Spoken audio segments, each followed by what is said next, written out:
Welcome. So this week what we're going to talk about is something that's important to all of us. Okay, fear.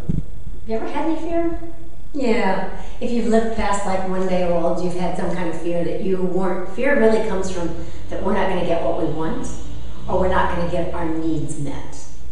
That really basic, like, it's not going to go our way. So what what I love to say is, what we do with God is we like fill out, the law of attraction is really like, fill out this form here of like what it is that you really want and submit it to God, and you get it back. Wow, it's so cool. Okay? The truth of that is, no, that isn't how it works. It isn't how it works. It's the first surface level of how it works. The beauty of the law of attraction is it gets you to be more aware of how you speak and how you think and what you do. But the truth of it is that sometimes we get really challenging things in our life because sometimes challenges rub you like rock against rock. And then they make you really smooth. And they smooth off our hard edges. And I'm not saying the only way to learn is through challenges, but when you get a challenge, learn from it. Because if you don't, it's going to come back. All right? And I'm going to give you some great tools on just dealing with challenges. Because having that fear, it closes us down. It makes us really like gritty and not fun at all. But one of the best ways that I know from all of my years of meditating and teaching and is you have to be willing to be with it. Invite fear in. Okay? There's a really great story about this really wild and crazy Indian saint. Okay? And he wasn't a saint at this time, but he went out to this cave to meditate because he knew he had some real problems. He had actually at one point studied black magic and realized, oh, that wasn't the way to go.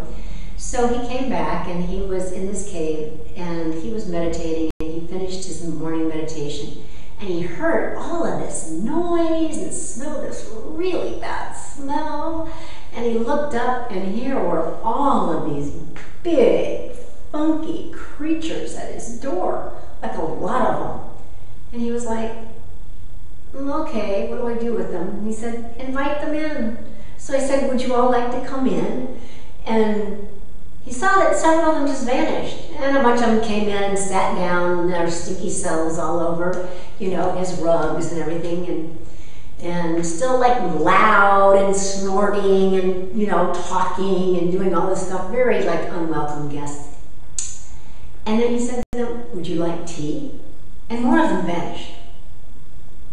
And the ones that stayed, then he went and got the tea and he started serving them. And as he went to serve them, each one of them vanished. Okay. And that's when he realized that these were all of his fears.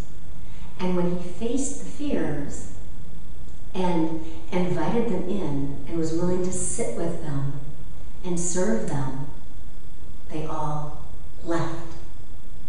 Because they didn't want that. Fear's like a lot of chaos and noise and consternation and agitation, and they don't hang around a calm, centered being or environment.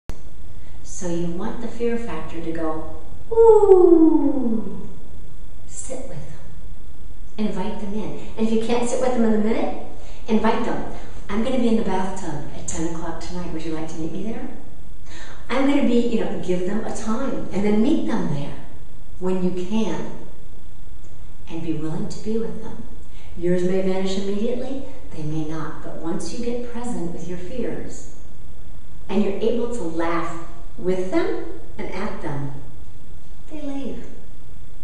They don't want to be laughed at.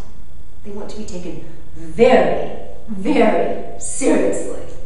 Okay, so forget the serious part. Just invite them. Invite them. Come, be with me.